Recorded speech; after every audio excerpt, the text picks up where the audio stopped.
한국의 건축물 안에서 가장 특징적인 가구는 무엇일까요? 라는 질문을 드렸어요.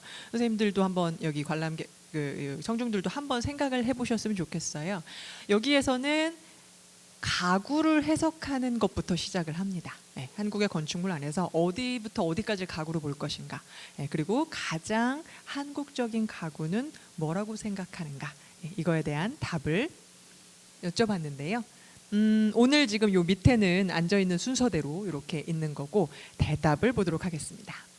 대답은 네. 이건 너무 쉬워요.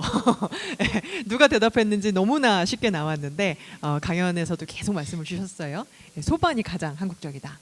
그러니까 소반은 이제 한국적인 것을 대변하는 것으로서는 좌식 문화를 기반한다는 부분이 있고요. 아까 또 제가 놓친 부분은 각 지역마다의 특색이 매우 명확하게 나타나는 거죠. 이 좁은 나라에서도 그 지역마다의 그 지역색을 가지고 있고, 그다음에 소반이라는 것은 소반이 사람한테 오는 그 역할. 보통 우리가 사람이 테이블로 가는 그 방식인데 그렇지가 않다라는 것이 매우 매력적인 부분인 거죠. 그 독상, 각상 말씀하셨는데 저도 그 얘기 들었었거든요. 그러니까 독상 문화가 원래는 한국적인 문화인 건데 이제 일제강점기를 지나면서 일본 사람들이 이제 함께 모여서 먹는 뭐 한국의 약간 그쵸? 그런 얘기를 하면서 이제 단란하다, 뭐 가족이 함께한다, 약간 이런 느낌으로 가면서 이제 그것이 한국적인 걸로 많이 오해들 하고 있는데 원래 한국은 독상과 각상의 문화다라는 얘기를 들었었습니다. 그런 의미에서 이제 소반이라는 것이 굉장히 한국적인 가구다라고 말씀을 주셨습니다. 두 번째는 창문이라고 말씀을 주셨어요. 아까 그 뭐라 그러죠? 개참이라고 그러셨나요? 네, 개창. 그런 말씀도 주셨었는데 나건 교수님. 제가 이 문제를 잘못 읽었나 봐요. 그래가지고 건축물 안에 가구인데 창문도 가구라고 할 수 있는 건가요? 그렇게 해석을 하셨다고. 정의를 저는. 어떻게 하시는지. 정답은 없습니다. 그럼요. 저는 이제 답은 창문이라고 했는데 그 이후에 다시 보내드린 거에는 문 이렇게 하고 대문, 방문, 창문.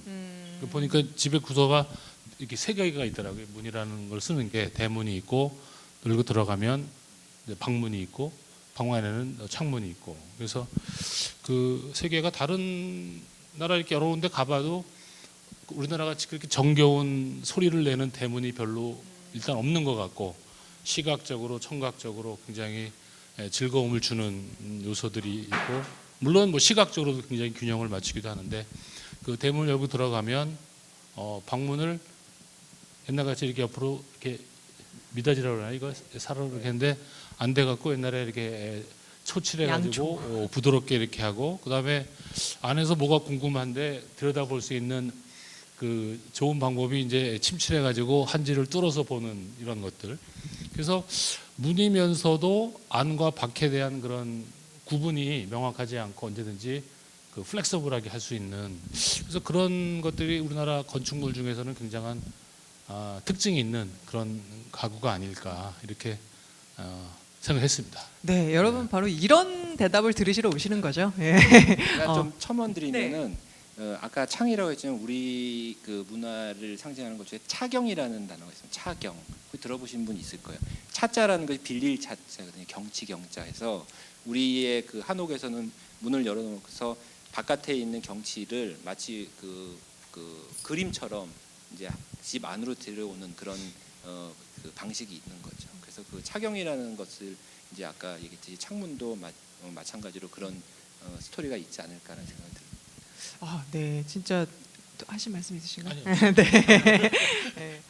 너무 좋은 철학적인 해석을 해주셨는데요. 여기에 이제 마루라고 대답을 해주셨어요. 마루가 과연 가구인가부터 얘기를 해봐야 될 것 같은데요. 안지용 대표님. 예, 제가 마이크를 잠시 없는 동안 나건 교수님께 그 창문 이렇게 들으면서 이렇게 어쨌든 이게 단어의 조합이잖아요. 창과 문. 근데 영어로는 윈도우하고 도어잖아요. 윈도어라는 건 없거든요. 예, 그러니까 분명히 쓰였을 때의 사람들의 머릿속에도 창과 문이라는 게 분명히 여러 가지 조합이 있을 수 있다라고 생각을 했을 것 같고, 생각해 보면 뭐 그렇지 않은 경우도 있지만 문이고 창이자 창이고 문인 경우들도 상당히 많이 있었던 것 같더라고요. 그래서 되게 재밌다라고 생각을 하면서 그래서 안 그래도 딱 그 질문 하신 분 저도 그래서 저는 이제 가구 디자인 전문이 아니다 보니 가구를 찾아봤어요. 가구에 아까 그 거기서 나오는데 우리나라 제일 똑똑한 네이버한테 저도 물어봤더니 이제 집에서 사용하는 집기라고 얘기를 하더라고요. 집에서 사람을 도와주기 위한 집기, 그러니까 앉기 편리하고 눕기 편리하고 이러한 모든 도구들을 가구라고 한다. 이제 물론 이제 약간 가구 그러면 뭔지 이렇게 나무로 만들어야 될 것 같고 약간 이런 느낌은 없지 않아 있지만 그럼에도 불구하고 이제 생활에 필요한 사람에 필요한 것을 도와주는 집기다라고 얘기를 해서 아까 이제 소반 이야기하고 좌식 문화를 얘기해서 사실 좌식 문화하고 상당히 비슷한 게 있고 저도 딱 우리 교수님 오늘 이야기하신 것처럼 그 최근에 또 응사라는 드라마를 보면 이제 그런 걸 보면 아까 진짜 소파에 기대서 바닥에 앉아서 소파에 기댄 경험이 너무 많은 거죠. 네, 그러면 거기서 가구는 뭘까요?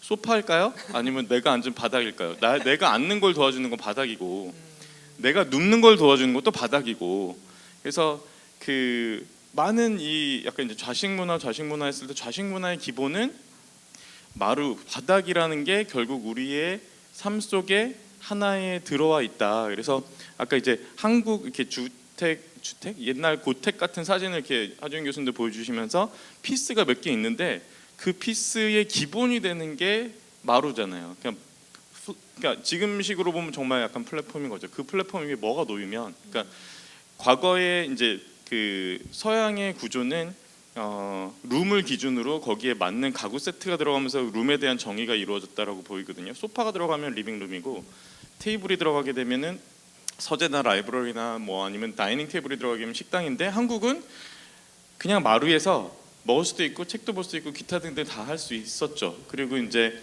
대청마루 이렇게 보면 이제 이게 우리가 보면은 분명히 마루 아무것도 아닌데 거기 앉아서 공부하고 그러니까 거기서 예전에 장원 시험 같은 거 이렇게 영화에서 이렇게 보면 거기다 대고 쓰잖아요.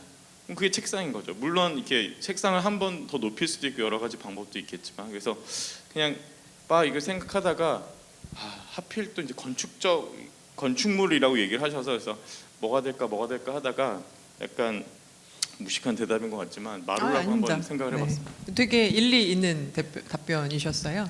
네. 그 좀 길긴 했는데 많이 오신 분들은 마이크를 찾아서 많이 오신 분들은 아시겠지만 저희가 오늘 조금 조촐해요. 원래 5분이 앉아서 하는데 오늘은 4분입니다. 아주 피치 못하게 그 사실 팬들이 되게 많으신데 송하엽 교수님이 오늘 참석을 못 하셨어요. 그래서 저희가 또 집요하게 송하엽 교수님한테 대답을 달라라고 해서 집요하게 짠! 사방탁자 책탁자 예, 아까 말씀 주셨는데 이게 드디어 나왔습니다. 그리고 더 집요하게 영상을 받았습니다. 틀어주시죠. 한국 건축물에서 가구를 봤을 때 저는 이제 사방탁자나 책탁자라고 불리는 그 가구가 좀 특이해 보이는데 예전에 그 최순우 선생께서도 그 사방탁자가 그 면분할이나 그 사용에 있어서 그 적재적소에 사용한 어떤 가구라고 말씀하셨습니다. 그래서 그거를 이렇게 봤을 때 이게 이제 작은 공간성을 지닌 오브제이기 때문에 뭐 기원을 찾아가면 뭐 예전에 어떤 그런 그 사리 같은 걸 담는 그런 항아리를 담는 어떤 그런 공간 그 집과 같이 생긴 모양들, 사리기 뭐 이런 것들도 있고 그게 공간으로 펼쳐지면서 뭐 지붕하고 이렇게 좀 기둥이 있는 식으로 해서 아래 이제 여다지가 있는 책탁자랑 합쳐져서 어떻게 보면 문갑하고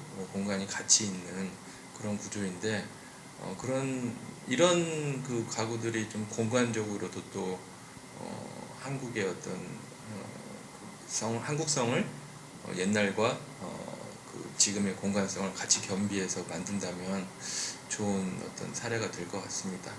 예, 오늘 저 못 가서 죄송합니다. 네, 감사합니다. 네.